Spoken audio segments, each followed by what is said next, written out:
నమస్తే, welcome to one TV news. ముందుగా బులెటిన్లో హెడ్లైన్ చూద్దాం.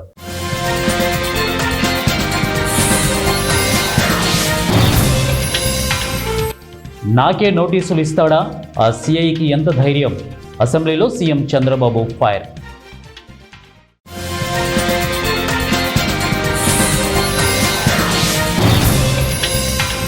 ట్రంప్ ప్రకటనతో స్టాక్ మార్కెట్లకు షాక్, కుప్పకూలిన సూచీలు.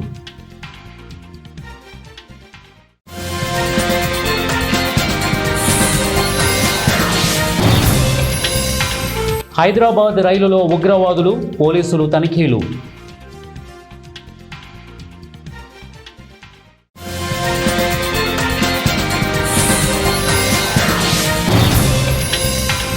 వర్ష భీభత్సం, శంషాబాద్ ఎయిర్పోర్ట్ నుంచి విమానాల మళ్లింపు. అమెరికా అధ్యక్షుడు డొనాల్డ్ ట్రంప్ తాజాగా చేసిన ప్రకటనలతో ప్రపంచ మార్కెట్లో కల్లోలం రేగింది. ఇక ఇదే సమయంలో భారత స్టాక్ మార్కెట్లు కూడా దీనివల్ల తీవ్ర ప్రభావానికి లోనయ్యాయి. అమెరికాలో వచ్చే ప్రతి బ్రాండెడ్, పేటెంట్, ఫార్మాస్యూటికల్ ఉత్పత్తులపై 100% టారిఫ్ విధించనున్నట్లు ట్రంప్ ప్రకటించారు. ఈ విధానం అక్టోబర్ 1, 2025 నుంచి అమల్లోకి రానుంది. అదేవిధంగా భారీ ట్రక్కులపై 25%, కిచెన్ క్యాబినెట్లపై 50% దిగుమతి సుంకాలు విధిస్తున్నట్లు ప్రకటించారు. మాజీ మంత్రి వివేక హత్య కేసు మరోసారి చర్చనీయాంశమైన విషయం తెలిసిందే. సిఐ శంకరయ్య ఏకంగా ముఖ్యమంత్రి చంద్రబాబుకు లీగల్ నోటీసులు ఇవ్వడం పోలీసు శాఖలో కలకలం రేపింది. రాష్ట్ర చరిత్రలో ఇలాంటి పరిణామం ఎన్నడూ జరగలేదనే వ్యాఖ్యలు వినిపిస్తున్నాయి. ఈ అంశంపై తాజాగా సీఎం చంద్రబాబు అసెంబ్లీలో ప్రసంగించారు. నేను సీఎంగా ఉన్నప్పుడు వివేక గుండెపోటుతో చనిపోయినట్లు వార్త వచ్చింది. ఎన్నికల బిజీగా ఉండడం వల్ల అయ్యో పాపం అనుకున్నాం. వైఎస్ సునీత పోస్టుమార్టం కావాలని అడిగారు. ఇలాంటి కరడుగట్టిన వ్యక్తి రాజకీయాలకు వస్తే ఏం జరుగుతుంది? నేరస్తుల్ని అసెంబ్లీలో ఎండగట్టాం. ఇప్పుడు శంకరయ్య మాట్లాడడానికి ఎంత ధైర్యం ఉండాలని తనకి లీగల్ నోటీసులు ఇచ్చిన శంకరయ్యపై సీఎం ఫైర్ అయ్యారు. శంకరయ్య అనే వ్యక్తిని నేను ఎప్పుడూ చూడలేదని అన్నారు. పులివెందుల సిఐగా శంకరయ్య ఉన్నారని, ఐజీ ఇంటెలిజెన్స్ సీఎంఓ నుంచి కరెక్ట్ సమాచారం రాలేదని చెప్పారు. సునీత పోస్టుమార్టం అడిగిన తర్వాతనే అది హత్యగా తెలిసిందని గుర్తు చేశారు. హౌరా నుంచి సికింద్రాబాద్ వస్తున్న ఫలక్నమా సూపర్ ఫాస్ట్ ఎక్స్ప్రెస్లో ఉగ్రవాదులు ఉన్నారంటూ రైల్వే పోలీసులకు సమాచారం అందింది. ఈ నేపథ్యంలో శుక్రవారం ఉదయం ఘటకేసరి రైల్వే స్టేషన్లో ఫలక్నమా ఎక్స్ప్రెస్ రైలును నిలిపివేశారు. అనంతరం స్థానిక పోలీసుల సహాయంలో రైల్వే బోగీలలో ముమ్మరం తనిఖీలు చేశారు. అందులో భాగంగా జనరల్ స్లీపర్, ఏసీ బోగీల్లో అణువణువు తనిఖీలు చేపట్టారు. ఈ క్రమంలో సందేహాస్పదంగా కనిపించిన వారిని గుర్తింపు కార్డులు చూపించాలని పోలీసులు కోరారు. ఈ సందర్భంగా అనుమానాస్పదంగా ఉన్న పలువురిని పోలీసులు అదుపులోకి తీసుకుని ప్రశ్నించారు. వారి సైతం వ్యక్తిగత వివరాలు కూడా వెల్లడించారు. హైదరాబాద్ నగరంలో వర్ష బీభత్సం కొనసాగుతోంది. నిన్న సాయంత్రం నుండి వర్షం ఎడతెరిపి లేకుండా కురుస్తోంది. శుక్రవారం ఉదయం 6 గంటల నుంచి 8 గంటల 30 నిమిషాల వరకు భారీ వర్షం కురిసింది. పలు లోతట్టు ప్రాంతాలన్నీ జలమయమయ్యాయి. రోడ్లన్నీ నదులను తలపిస్తున్నాయి. హైదరాబాదులో నేడు, రేపు భారీ నుంచి అతి భారీ వర్షాలు కురిసే అవకాశం ఉందని భారత వాతావరణ శాఖ తెలిపింది. ఈ నేపథ్యంలోనే ముఖ్యమంత్రి రేవంత్ రెడ్డి అధికారులను అలర్ట్ చేశారు.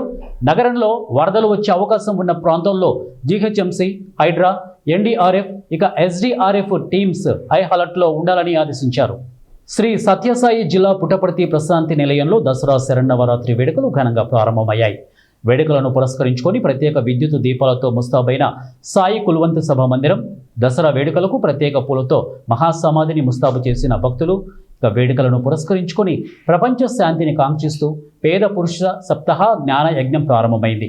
వేద బ్రాహ్మణుల మంత్రోచ్చరణ నడుమ సత్యసాయి మహాసమాధికి ప్రత్యేక పూజలు నిర్వహించిన అనంతరం వేద పురుష సప్తాహ జ్ఞాన యజ్ఞాన్ని వేద బ్రాహ్మణుల మంత్రోచ్చరణల నడుమ సత్యసాయి మేనేజింగ్ ట్రస్టీ రత్నాకర్ ప్రారంభించారు.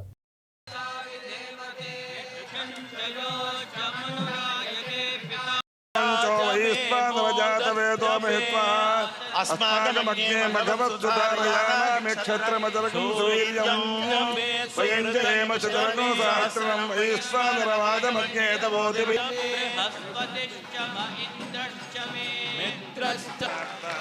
मित्रश्चाक आवहन्ति कवचः पुरस्तात् अग्निं वनधिकारय यद्ममनं कृत्या स्वयमनं कृत्या ब्रह्माणमनं चत्वारि शृङ्गात्रयोस्य मादा द्वे शुरुषे सप्तहस्तासो अस्यात् परिशोतमस परशवर्धमस देव परिहिर्मात्मान् पर्वतेराध्यासमाच्छेत्ताते मारुषन्देव परिहिष्यतपरुषं विरोह या सम्प्रतः पाहि सम्प्रदात्मा सम्भरामि यच्चैरास्नासीन्द्राण्ये सन्धानं ग्रन्थङ्गरथनाथ सदेवास्तादिन्द्रस्कृत्वा बाहुभ्यामुद्यच्छे बृहस्पते महस्ताभ्यामग्नजे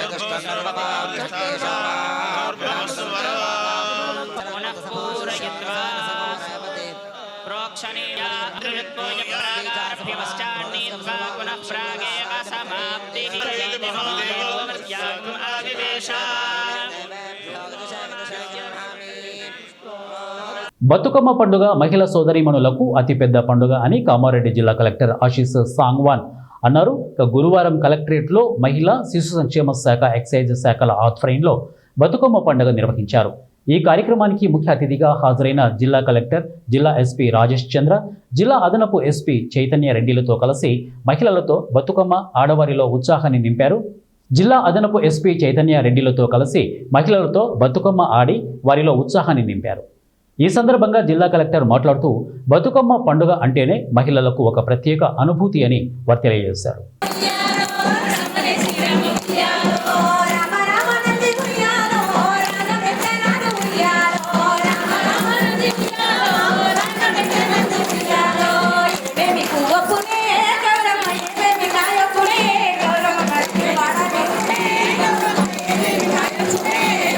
ఉస్మానియా యూనివర్సిటీ ఇంజనీరింగ్ కళాశాలలో బతుకమ్మ ఫెస్ట్ సెలబ్రేషన్స్ నిర్వహించారు. కళాశాల విద్యార్థులు తిరక్క పూలతో బతుకమ్మను పేర్చి బతుకమ్మ చుట్టూ తిరుగుతూ బతుకమ్మ ఉయ్యాలో అంటూ బతుకమ్మ సంబరాలు అంగరంగ వైభవంగా నిర్వహించారు. విద్యార్థులతో పాటు కళాశాల ప్రిన్సిపల్స్, ప్రొఫెసర్స్ అందరూ కలిసి తలపాగా ధరించి బతుకమ్మ పాటలు పాడుతూ ఆనందంగా కోలాటమాడారు. సంస్కృతి బతుకమ్మ వేడుకలు ఘనంగా జరిగాయి. సంస్కృతి బతుకమ్మ ఫెస్ట్లో భాగంగా విద్యార్థులు అందరూ కలిసి డీజే పాటలతో డ్యాన్స్ చేశారు. Principal Chandrashekar, vice principal Mangu Nayak మాట్లాడుతూ తెలంగాణ సంస్కృతి సాంప్రదాయాలకు ప్రతీకగా నిలిచే బతుకమ్మ పండుగను కళాశాలలో జరపడం వల్ల విద్యార్థులకు సాంప్రదాయాలకు తెలిసేటట్టు చేయడం జరిగిందని వారు తెలియజేశారు. అందరికీ బతుకమ్మ పండుగ శుభాకాంక్షలు, శరన్నవరాత్రి దినోత్సవ శుభాకాంక్షలు. ఈరోజు ఉస్మానియా ఇంజనీరింగ్ కాలేజీలో మనం చాలా ఘనంగా బతుకమ్మ వేడుకలు జరుపుకుంటున్నాము. దానికి ప్రతి సంవత్సరం ఇలాగే జరుపుకుంటాము. ఇక్కడ ఉస్మానియా ఇంజనీరింగ్ కాలేజీలో స్టాఫ్, నాన్ టీచింగ్ స్టూడెంట్స్ అందరూ చాలా పెద్ద ఎత్తున చాలా సంతోషంగా సెలబ్రేట్ చేసుకునే పండుగ. నేనైతే ఐఎమ్ ఫీలింగ్ బ్లెస్డ్, చాలా అదృష్టంగా భావిస్తున్నాను ఈరోజు ఇక్కడికి రావడం. నేను ఉస్మానియా యూనివర్సిటీ ప్రిన్సిపల్ గారి వైఫ్ని. ఉస్మానియా యూనివర్సిటీలో ఈరోజు అత్యద్భుతంగా మేము బతుకమ్మ పండుగ జరుపుకుంటున్నాము. మా అధ్యాపకులు, మా తోటి అధ్యాపకులు మరియు విశేషంగా మహిళా అధ్యాపకులు అందరూ చాలా ఉత్సాహంతో జరుపుకుంటున్న పండుగ. ఇది తెలంగాణ యొక్క ప్రత్యేకతను తెలియజేసే ముఖ్యమైన పండుగ. ఇది మా విద్యార్థులకు అందరికీ తెలియజేయాలనే ఉద్దేశంతో ఇవాళ మేము జరుపుకుంటున్నాము. ఇది కేవలం పూలతో జరుపుకునేది, న్యాచురల్గా జరుపుకునే ఫెస్టివల్గా మనందరికీ తెలిసిన విషయమే. ఇది మా కాలేజీలో మా ఆధ్వర్యంలో జరుపుకోవడం నిజంగా మా అందరికీ చాలా సంతోషము, అభినందనీయంగా కూడా ఉంది. అందరికీ నమస్కారం. మీ పేరు? నా పేరు భారతి. మేము ప్రతి సంవత్సరము ఇక్కడ Osmania university college of engineering Osmania యూనివర్సిటీలో బతుకమ్మ సంబరాలు చాలా ఘనంగా జరుపుకుంటాము.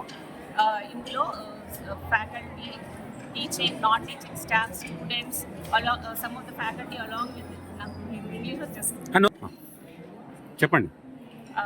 అధ్యాపకులు, విద్యార్థులు అందరూ కలిసి చాలా ఆనందంగా సంబరాలు జరుపుకుంటాము. ఎన్నేళ్ళ సంది జరుపుతున్నారు? కంటిన్యూ ప్రతి రోజు. మేడ్చల్, మల్కాజిగిరి జిల్లా పలు ప్రాంతాల్లో భారీ వర్షం కురుస్తోంది. మల్కాజిగిరి, నేరేడ్మెట్, ఇక మీర్జాలగూడ, చిన్మయి మార్గ్, మౌలాలి తదితర ప్రాంతాల్లో కురుస్తున్న వర్షానికి రోడ్లు వరద నీటితో వాగులను, చెరువులను తలపిస్తున్నాయి. ఇక విధులు ముగించుకొని వెళ్తున్న ఉద్యోగులు వర్షంలో తడిసి ముద్దయ్యారు. రోడ్లపై ఉన్న గుంతలు కనిపించకపోవడంతో వాహనదారులు ప్రజలు తీవ్ర ఇబ్బందులు పడుతున్నారు. నేడు కురిసిన వర్షానికి సరికొండ నరసింహారెడ్డి కళ్యాణ మండపం వద్ద ఉన్న నాలాలో అక్కడే ఉన్న రోజువారీ డంపింగ్ యార్డు చెత్త కుప్పలు నాలాల్లో ఇరుక్కుపోయి వర్షపు నీరు పూర్తిగా రోడ్డు మీదకి చేరి చెరువులలాగా నిండిపోయింది. దారిన పోయే వారికి చాలా ఇబ్బంది కలగడంతో రాజీవ్ గాంధీ నగర వాసులు ఆ వ్యర్థాలను తొలగించారు.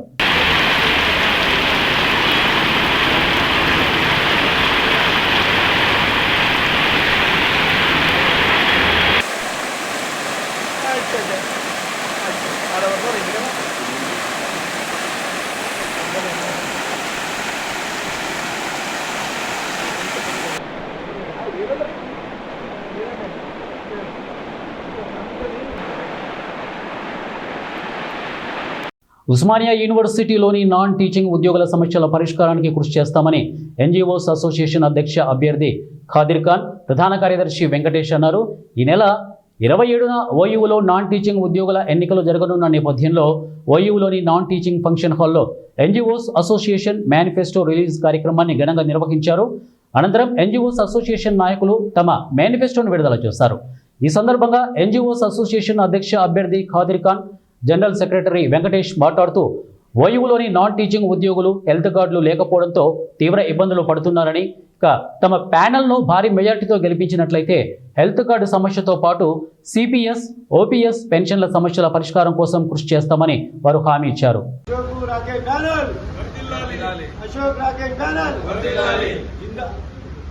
గెలవాలి గెలవాలి గెలవాలి అశోక్ రాకేష్ ప్యానెల్ గెలవాలి గెలవాలి అనంతపురం పట్టణంలోని రామచంద్రనగర్లో వెలసిన షిరిడి సాయిబాబా ఆలయంలో గత 5 రోజులుగా దేవి శరన్నవరాత్రి ఉత్సవాలు ఎంతో వైభవంగా జరుగుతున్నాయి.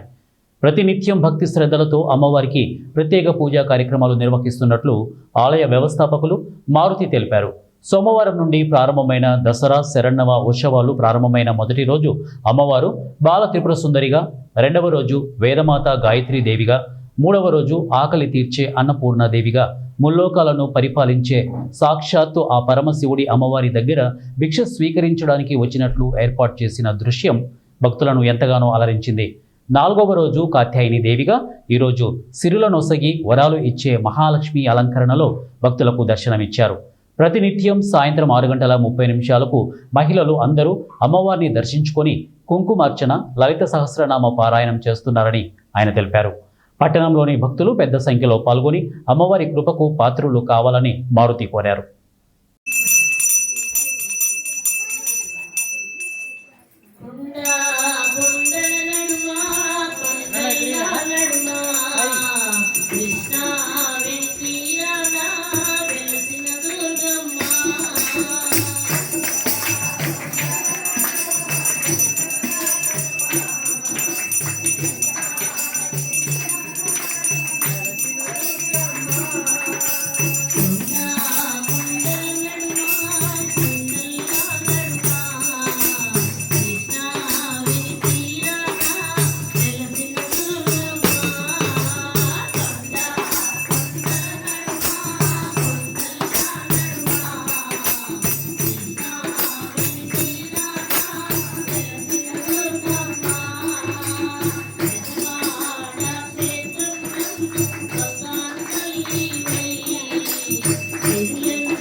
పరమేశ్వరి అఖిలాండేశ్వరి ఆది పరాశక్తి పాలయమా ఆది పరాశక్తి పాలయమా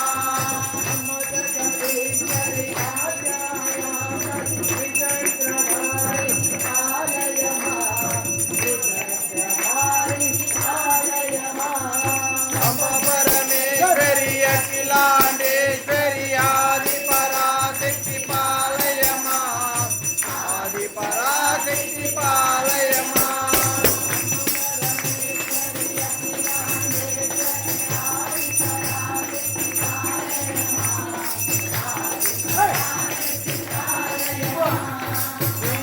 పరమేశ్వరి అఖిలాండేశ్వరి ఆది పరాశక్తి పాలయమా ఆది పరాశక్తి పాలయమా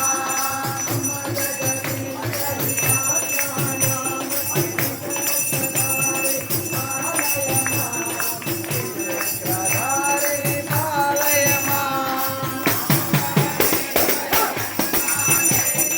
ఆది పరాశక్తి పాలయమా ఆది పరాశక్తి పాలయమా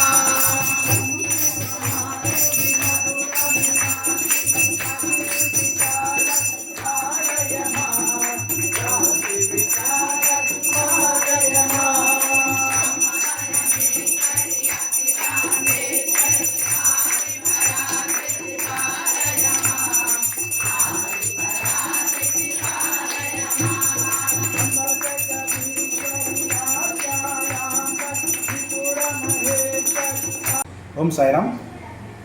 రామచంద్రనగర్ షిర్డీ సాయిబాబా మందిరం వారి శరన్నవరాత్రి మహోత్సవ ఆహ్వానం పలుకుతున్నాము.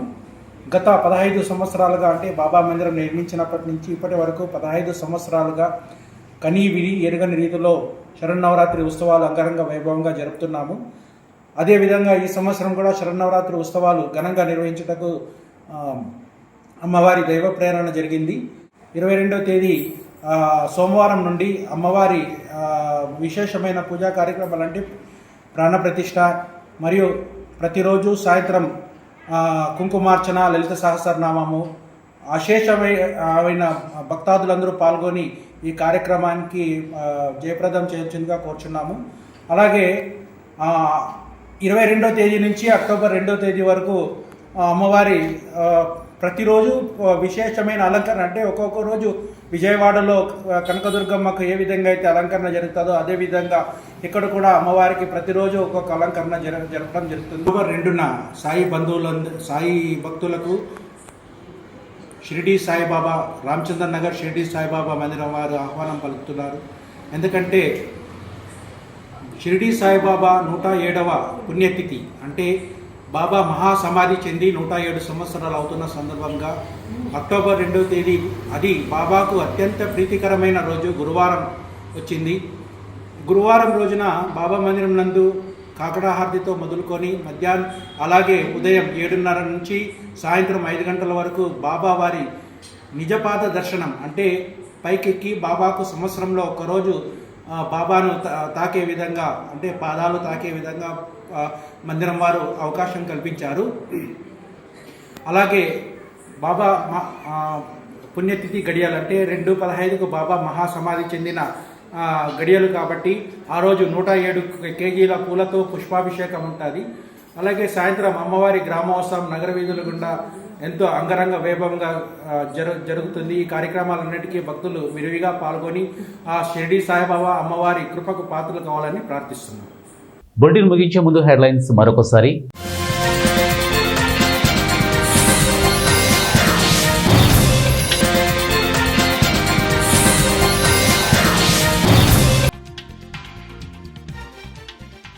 ఇవే బులెటిన్ అప్డేట్స్. నెక్స్ట్ బులెటిన్లో కలుద్దాం. Until then keep watching 1TV news. ప్రతిక్షణం ప్రజల పక్షం.